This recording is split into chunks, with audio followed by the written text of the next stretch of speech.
Assalamualaikum warahmatullahi wabarakatuh. Salam sejahtera bagi kita semua.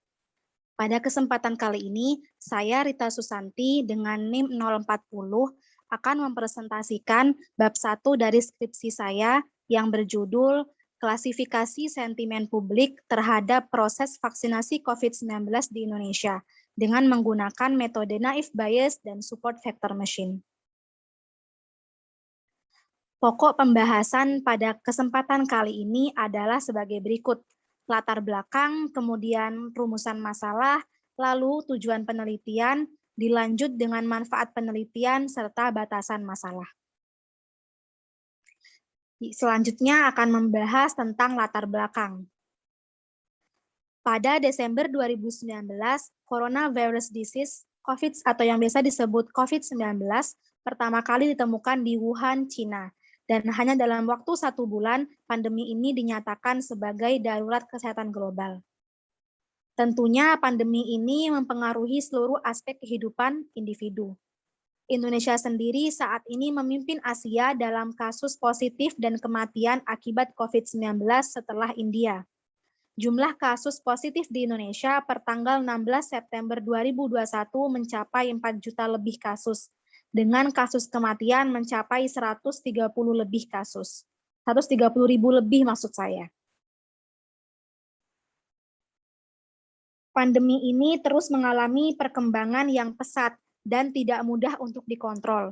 Oleh karena itu, tidak ada pengobatan yang efektif dalam menangani pandemi COVID-19 ini kecuali vaksinasi skala besar yang memungkinkan kembali ke kehidupan normal. Sebagian besar dari populasi harus melakukan vaksinasi guna mencapai herd immunity atau kekebalan kelompok. Sedangkan untuk COVID-19 diperkirakan memerlukan minimal 60-70% dari total populasi. Namun jumlah warga Indonesia yang telah melakukan vaksinasi 2 kali hanya sebesar 19,5% dari total populasi. Proses vaksinasi di Indonesia yang terkesan lambat dibandingkan negara-negara maju seperti Cina, United Arab Emirates, dan juga Singapura yang telah mencapai herd immunity dikarenakan banyak permasalahan dan polemik yang terjadi. Permasalahan tersebut seperti kelangkaan pasokan vaksin di beberapa daerah, waktu pengiriman yang berlangsung berhari-hari bahkan seminggu, dan juga tidak adanya laporan data vaksin secara real-time. Padahal hal tersebut memungkinkan pemerintah untuk meningkatkan kecepatan dalam penyebaran vaksin dan juga dapat mengatasi hambatan berupa dosis vaksin yang belum cukup.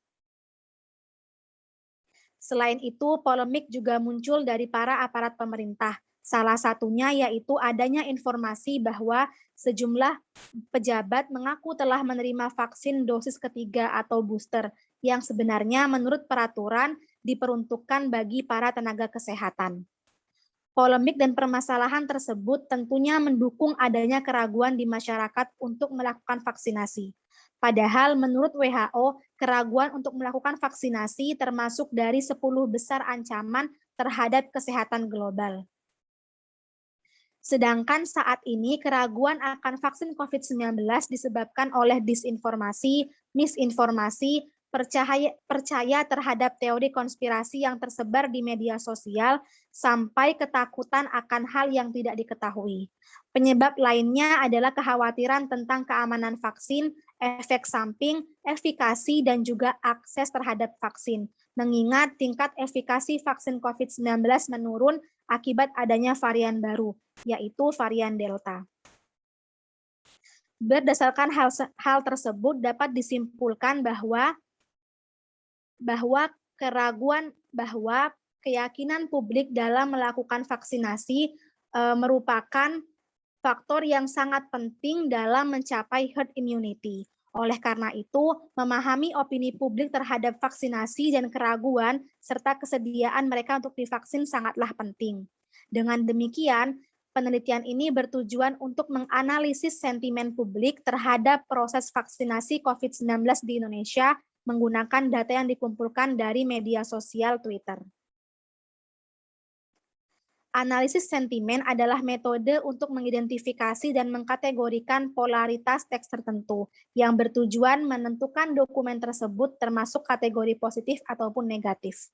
Sedangkan Twitter digunakan sebagai sumber data utama karena popularitasnya sebagai forum diskusi berbagai isu, sehingga lebih mewakili opini yang aktual dibandingkan data hasil survei klasik, serta memberikan peluang untuk menganalisis sentimen publik secara real-time. Berikut ini adalah penelitian terdahulu yang menggunakan naive Bayes. Kedua penelitian ini membandingkan naive Bayes dengan decision tree, random forest, dan juga KNN, dan diperoleh kesimpulan bahwa naive Bayes memiliki akurasi tertinggi, yaitu sebesar 83,43% dan juga 97,50%. Sedangkan ketiga penelitian ini menyimpulkan bahwa SVM merupakan metode yang baik dalam mengklasifikasikan sentimen, karena nilai akurasi yang diperoleh masing-masing sebesar 89,98%, 90,99%, dan juga 90,3%. Kemudian, penelitian terdahulu ini membandingkan naive Bayes dan support vector machine.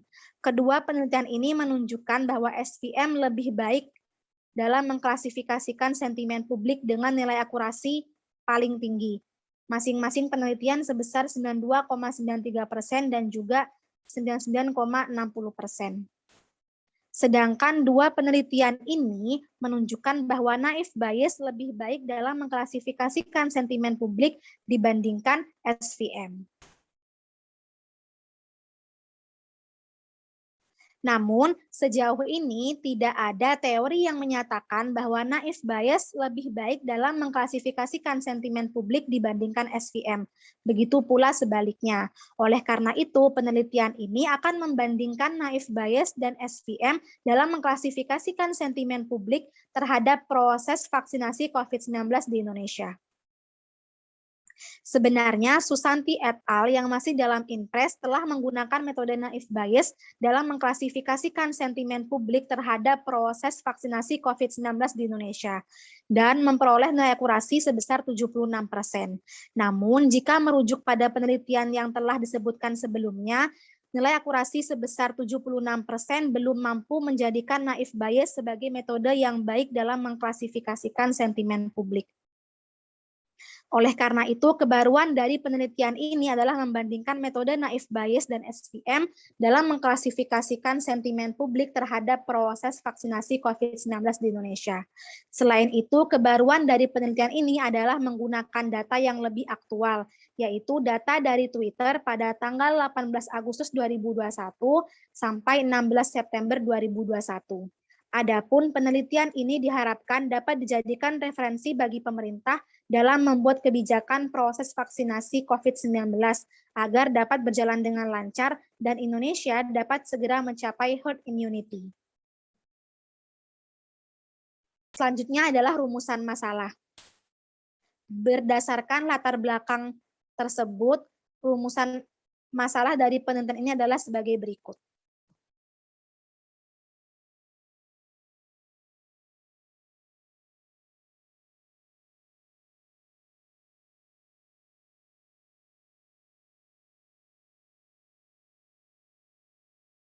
Selanjutnya adalah tujuan penelitian. Berdasarkan rumusan masalah, berikut ini adalah tujuan dari penelitian ini.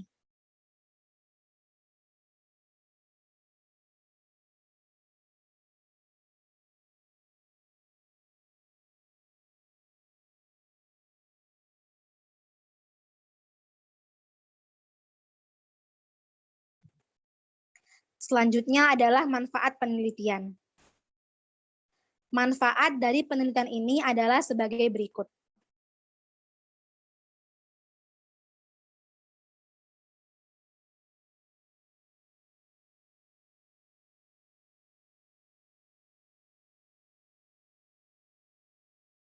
Yang terakhir adalah batasan masalah.